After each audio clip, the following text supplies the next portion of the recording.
Isa po ang Gamepal Society sa inimbitahan upang saksiyan ang pagbabalik ng World Pitmasters Cup sa kanilang orihinal na venue, ang Grand Bar Newport World Resorts. At dumating ang iba't ibang personalidad sa industriya ng pagmamano.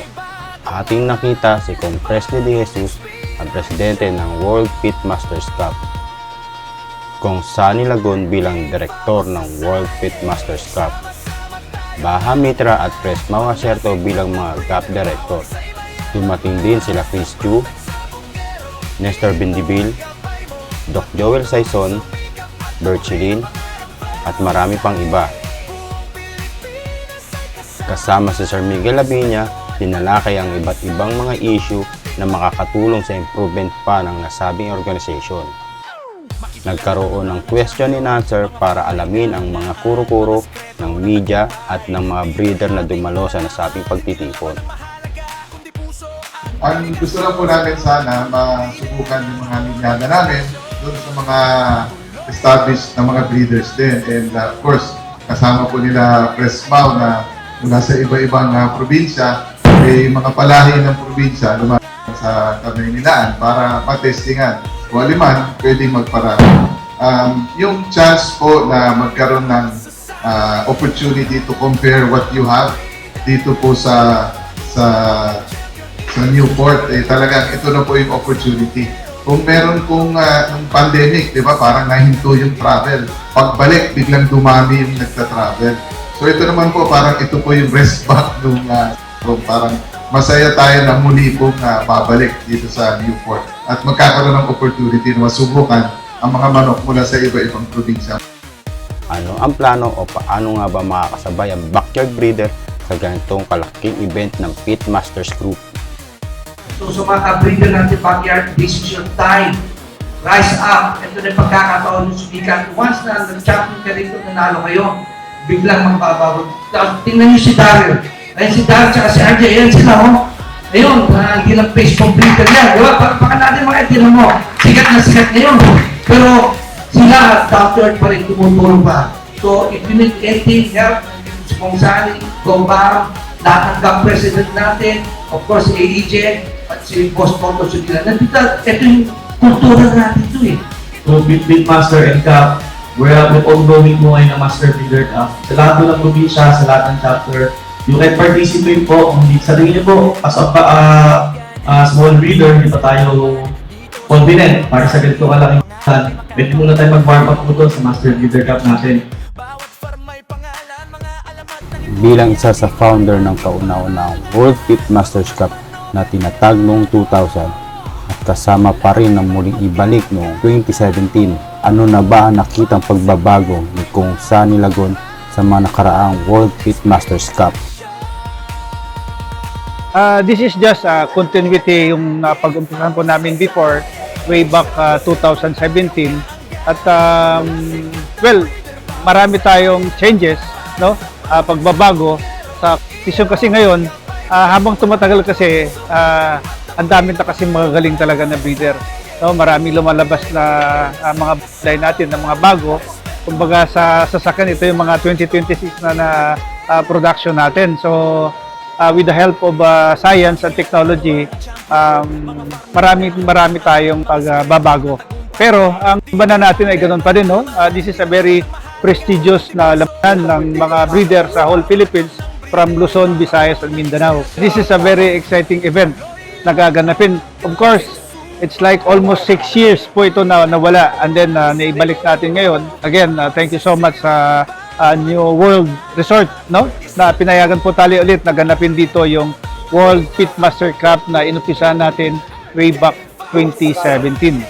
Ano na ba ang nakitang pagbabago sa organization kumpara sa mga nakaraang 10 taon? Looking back 10 years ago, ang laki na ng pinagbago ng industriya natin sa ating sport, no? 10 years ago, iba-iba yung rules pa natin eh. Ngayon, ang Pitmasters Group palagi nag-iisip ng bago eh. 10 years ago, wala pa yung red tape, white tape sa meron wala. In-implement po yan ng Pitmasters Group. Ngayon, halos lahat ng mga malalaking arenas po sa ating bansa, yung meron, red tape. Yes. Yung wala, white tape. So, yan innovation po yan ng Pitmasters Cup a few years ago. So, one of many innovations yung tinatanggal yung balahibo sa sentensa. Ina-apply na rin po sa ibang sambahan. So, ang goal po ng Pitmasters Group ay palaging mag-isip ng mga bago.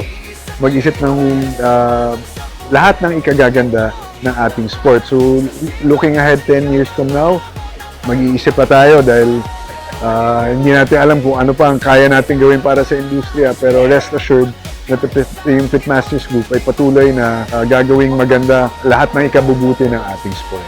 Kasama ng World Pitmasters Cup, ang Pitmasters Foundation sa pangunguna ni Attorney Caroline Cruz at bilang isa sa malaking organization sa industriya, sinigurado din ng grupo na nanatili silang tumutulong sa mga nangangailangan, lalo na sa taong kailangan ng medical assistant, at di mabaliwala ang mga empleyado sa ganitong larangan.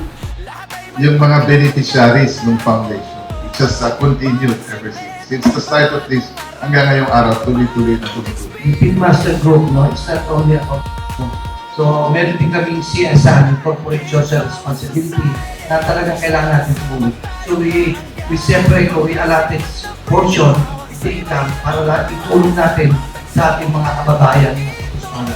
But at the end of the day, ito pa rin ang mga benefit talaga ang sumusunod. Yung part of the income nakikitain dito sa Pitmaster Cup, meron po tayo natawag na Pitmaster Foundation. Mag-allocate tayo ng fund para sa mga kapatid natin ng mga breeders na in-event ko sa pero na in-event magka-problema, mayroon po silang nasasandalan, mayroon po silang natatawagan at kami, ni Presley, ni Kung Edibong, yung buong grupo ay will make sure no, na pag may na-receive kami tawag na gano'n o na-receive kami request na kailangan tulungan, automatic po ay tutulong po yung Pitmaster Foundation po natin. So, garantisado po yun.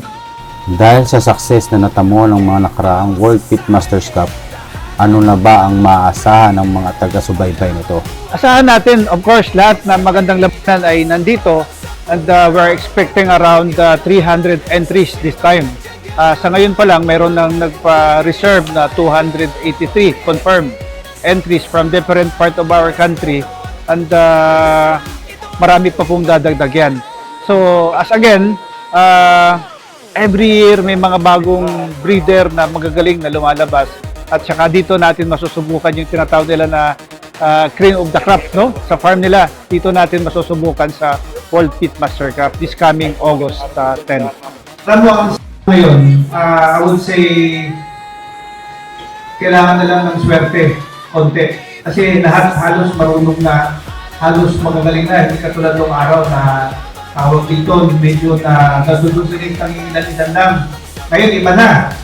Ang mas nakakatakot niyan, sabi nga ni Kong President sa kanina Bahang, ay yung mga backyard breeders. Kasi sila tutok na tutok sa manok nila, kakapiraso lang. Focus na focus. At saka yung dahil ngayon, halos pare-pareho na. At saka yung technology, yung mga tinuturo sa atin ng mga vets natin, yung mga supplier natin sa gamot, kompleto na. Lahat marunong na mag-kondisyon, lahat marunong na mag-apply ng gamot, at lahat marunong na halos pumili ng manok, no? Na quality, marunong na mag-tawag dito, mag-kondisyon, mag-point. Kasi alam naman natin is a combination of everything, no? Di ba? Dapat tao mo, marunong ang feeder mo, magaling. Ang gapper mo, magaling. Ang handler mo, magaling. Ang point ng manok mo, magaling. Hanggang sa pagbibitaw ng manok, dapat marunong. Kung mapansin po natin dito, before binibitawan yung manok, tinitingnan nila yung kahig para alam din nila yung diskarte ng manok nila kasi kabisado nila kung ano kinsa ng manok nila. So, maraming faktor ito. Kaya sinasabi ko parang konting swerte lang ang kailangan natin para manalo. Kasi lahat po ay marunong talaga magmanok. Kung wala itong pag-iba sa malaking breeder o sa mga maliit na breeder, pare-pareho lang. Sabi nga nila, pera lang ang diferensya niyan. Pero ang manok hindi lang natin ngayon. Paano mapapanatili ng World Pitmasters Cup ang integridad at fairness ng kompetisyon? Long-standing tradition na ito. We would not do anything to destroy that tradition. Also, continuity. Importante na ipinagpapatuloy natin yung mga magandang umpisahan ng mga founders natin. And we owe it to them to make sure that there is fair play. Yung assurance na yung integrity, yung fair play, nandyan yan. Actually, we're only accepting WPC band. No? Why? Kasi we have the master list, meron kami database niya to make sure that all the chapter president, the chapter president in their respective areas ay binabandingan nila yung tama. So, kami, nagpapadala kami. For example, if you're from Iloilo, pinapadala namin sa ibang lugar yung head ng banding team to make sure din yung validation ba na talagang stud talaga. And from time to time, the chapter presidents, nag-meeting din yan to make sure na talagang tama yung edad, tama yung banding nila kung paano lalagay. And recently, with the help of Vince and of course the chapter president upon the recommendation, nagkakaroon tayong mga feature na security na papagandahin pa natin. Dito, we make sure na pagdating ng manok natin, 100% po yan, i-screen po natin yan. Meron po tayong mga professional and trained na screener na make sure na itong dala-dala nila na manok ay talagang legit. Kilala naman tayo na gentleman. Meron lang talagang, out of 1,000 siguro, may isa lang dyan. Pero, kaya natin yan na makontrol because of our system na i-implement during the So, hindi mo tayo mag-worry dyan. Institutionalize ang ating system at the same time, alam nila integrity. Because ang pitmaster talaga, nakikita nyo, big breeder talaga tayo. At umaasa sila na we will maintain integrity. Ano naman ang pinagkaiba ng World Pitmasters Cup sa ibang kompetisyon na nagaganap sa ating bansa? Alam niyo po, this is the only big time event sa stag season. Yung mga ibang events na napag-ipon sa cup lang po sila.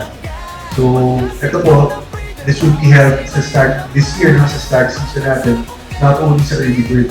Magkakaroon po tayo ng November to December edition, national band edition ng Pitmasters Cup. Hopefully, with the concurrence of our bosses from people, sana matuloy na, and we'll announce it soon. As soon as the contract is signed, we'll announce it sa inyo para mapagandaan niyo po sa national band season. And aside from the two big standards na gaganapin dito sa Newport, yun po, dalawa rin po tayo sa Fox season. Early January or mid-January and late April, meron din po tayo. Ang 6 years, napakahabang panahon. Ang dami ng pagbabago nangyari sa industriya natin. Na-introduce tong machine na wala naman dati. So, yan ang something na mas affordable para sa masang kasamahan natin sa sport. Bago yun na wala dati na in-introduce natin ngayon.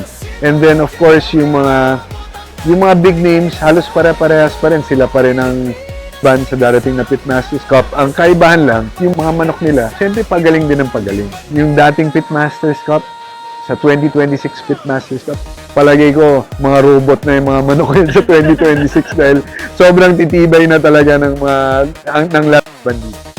Ang pinagkaiba po ng Pitmasters Cup this year po, is bumalik na tayo dito sa tahanan ng Pitmasters Cup, our Newport Performing Arts Theater. I think the venue itself will speak for itself. Napakaganda ng venue. Yung ilaw po na gagamitin natin dito, hindi nyo po makikita sa ibang venue. Yung sound system po, napakaganda and comfortable for everyone. All the LEDs. Yun po siguro pinagkaiba nito sa iba pong labanan. Pwede mo tanongin kay Jay, kung nag-champion siya sa Pitmaster, naubos yung manok niya. Pagka nag-champion ka dito, ubos. Not only that, it brings the best of out of you, no? Kaya kasi, dito talaga gusto na. Kasi once nag-champion ka rito, talagang pipila ka, superstar ka na iba. Kaya tandaan nyo, when people, or when the buyer comes to your place, anong unang sagot nila? Pang Pitmaster na yan. Diba? Yun lang natin sinasabi, hindi naman sinasabi lang, pwede lang ilang sa Pitmaster, pang Pitmaster. So you can see the isolation ng salitang Pitmaster. Ang prestige na nakukuha mo dito sa Pitmaster Cup is really, I would say, beyond, Kasi pareho, noong World Slasher Cup, di ba? Pag nag-champion ka doon, superstar ka. Dito sa Pitmaster ganun din. Iba ang dating kasi this is a very prestigious na ng mga breeder, ng mga talagang gentleman na sa mundo. So, halos na andito lahat. So, we will try to make it perfect. Pero alam naman natin na there's no such thing as perfect. Kasi sabi nga ni ko, kung mayroon lang, sabi ni ko, kung mayroon lang perfect, bumili na kami. Kayo po lahat ay inibitahan namin na manood ng prestigious na dito sa New World Resort. Nagaganapin this coming August 10 hanggang August 20 po ito. This is 10 Stag Early Bid Edition. So, ang competition po dito is sabihin na natin na napaka-high level ng competition. So, ito ay unahan lang at saka swertihan. No? Kung sinong bubuenasin, yun po ang magwawagi. So, manood po tayo. Iniimbitahan po namin kayo dito po sa Newport Performing Arts Theater from August 10 to 19. Malapit na po para sa 2026 Pitmasters Cup 10th Invitational, the Early Bird Edition. So, 3 po ang ating elims, 3 po ang ating semis, 1 P-finals, at sa August 19 naman po ang Grand Finals para dun sa 4, 4.5 at 5 points. So, magkita-kita po tayo dito at huwag niyo pong kalilimutan na i-follow at mag-subscribe sa Larga na Podcast Facebook page at YouTube channel. Marami po tayong matututunan doon at marami po tayong guests na kapwa natin, members ng ating sport. So maraming salamat po sa inyo at mabuhay po kayong lahat.